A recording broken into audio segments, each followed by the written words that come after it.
규제는 하되 공급에 대한 시그널을 지속적으로 좀 줘야 되고 3억 정도 오르면 기본 1억이 세금이에요. 잔금 치르기 전에 묶여버린 거야. 아 많은데 그런 분 아직 많은데. 많잖아요. 주정심이 열릴 것 같죠? 다음 달 초? 주정심이 뭐죠? 주거정책심의위원회. 우리가 이제 막 그 당시 김현미 장관님하고 혹시 뭐 친인척 관계냐 막 그런 우스갯소리가 들릴 정도로 주정 약간 처음 들으면 약간 사람 이름 같이. 아 그렇네. 그랬는데 이제 주거정책심의위원회라고 해가지고 네. 여기서 이제 뭐가 결정됐냐면 규제지요. 문재인 정부 때 규제가 뭐 30번 가까이 나왔잖아요. 네. 이번에는 어떻게 될까요? 그건 모르겠는데 네. 최근에 이제 오른 곳들이 많잖아요. 네. 한강벨트 중심으로 해서. 그러니까 그게 조정대상 지역을 그냥 하는 게 아니라 일정 요건을 갖추면은 되는데 충족되면? 이미 충족된 곳이 데가 있죠. 맞나요? 네. 어디가 충족됐나요? 마포, 성동, 과천. 네네네. 거의 다 됐고 근데 이제 오늘 나온 뉴스를 보니까 연합뉴스더라고요. 연합뉴스 밑에 헤드라인을 보니까 다음 주 주정심 열어서 확정이란 말이 나오더라고요.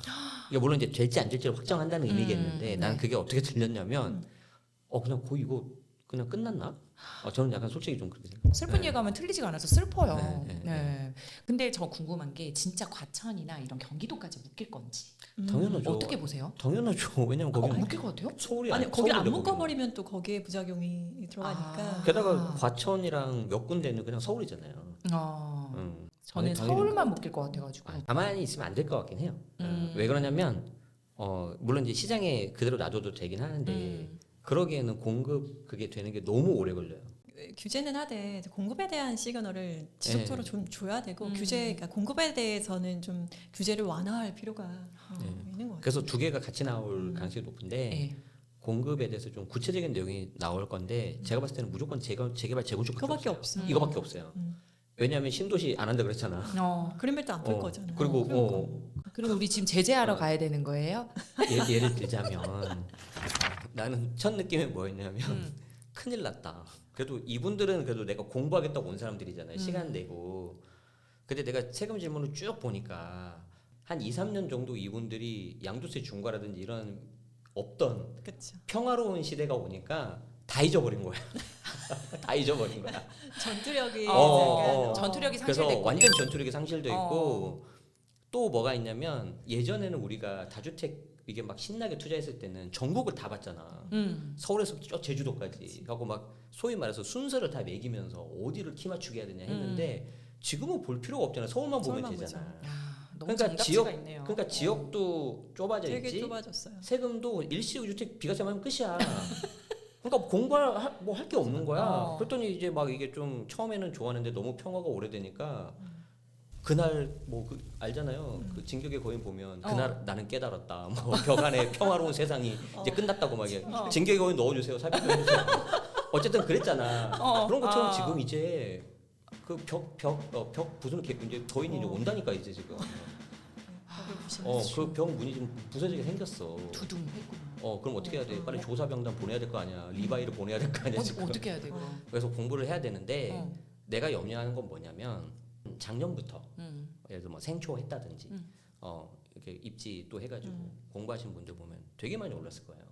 많이 올랐어요. 많이 올랐죠. 근데 난 그랬잖아. 난 항상 뒷짐 주고 뒤에 쳐다보고 있다고. 이제 제방님을 찾으러 올게요. 저다 세금이라고 그러고. 왜냐면 3억 정도 오르면 기본 1억이 세금이에요.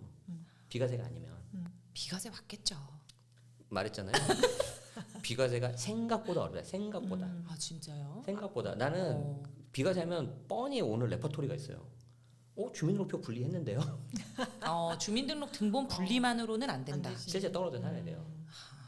그리고 이제 뭐 그렇게 문제가 되면 꼭 그 다음에 나온 게 뭐냐면 그거 얼마 안 하는 집이라고 한 몇 천밖에 안 한다고. 그렇다고 주택수가 빠지는 거 아니거든요. 그래서 이제 뭐 이제 그런 것들 다 체크하셔서 좀 하시면 좋은데 어쨌든 여러분들은 이제 이 영상 잘 보시고 우리 멤버십 공부하시면 됩니다. 네네네. 왜냐하면 세후 수익률이 진짜 수익률이거든.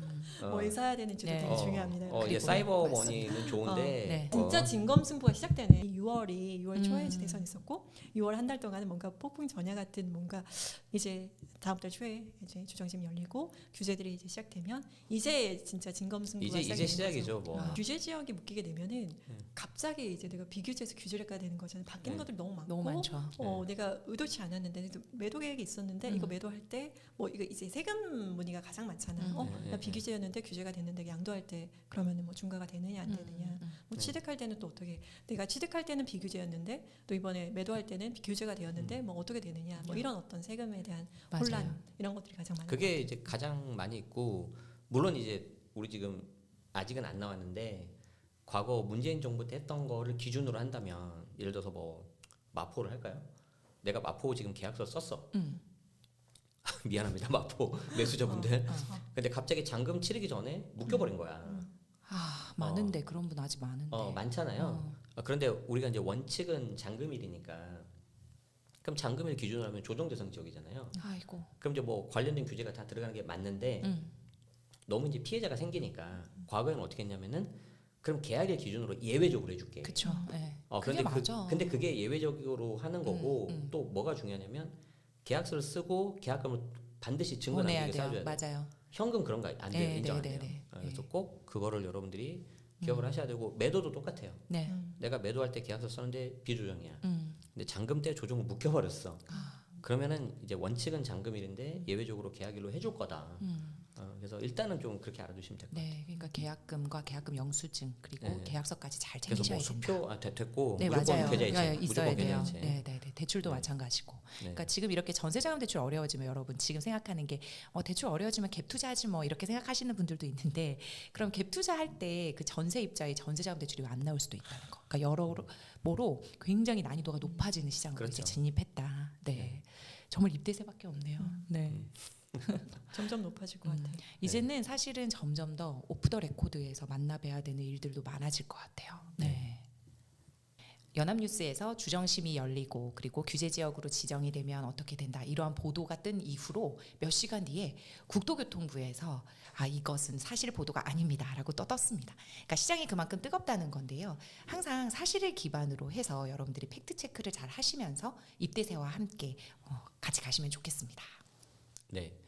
과거에 항상 그랬던 건 아닌데 그런 사실이 없습니다 하면 나중에 꼭 나오더라고요. 어찌 됐든지 간에 네. 뭐 신중하게 보셔야 되는데 지금부터는 조금 더 약간 자세하게 봐야 될 것 같다. 그래서 하루에 한 번씩 봤다면 하루에 한 2번 정도씩은 봐야 된다. 그래서 입대해서 구독하시고 알림 설정 하시면 계속해서 새로운 소식 나오니까 저희가 최대한 팩트 기반에서 자세하게 알려드릴 거고요. 만약에 혹시라도 좀 규제 지역이 확대가 되면 그때는 뭐 이제 입지 대출 다 중요한데 세금적인 부분도 특히 이제 내가 많이 세금으로 나가면 안 되니까 그런 부분 잘 체크하시면 좋을 것 같아요.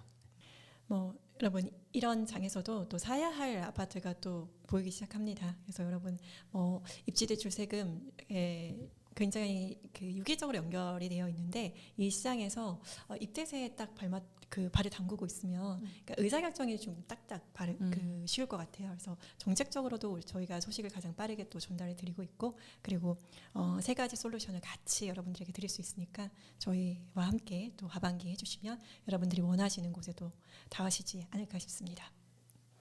입대세가 대세다. 구독, 좋아요, 알림 설정 부탁드립니다.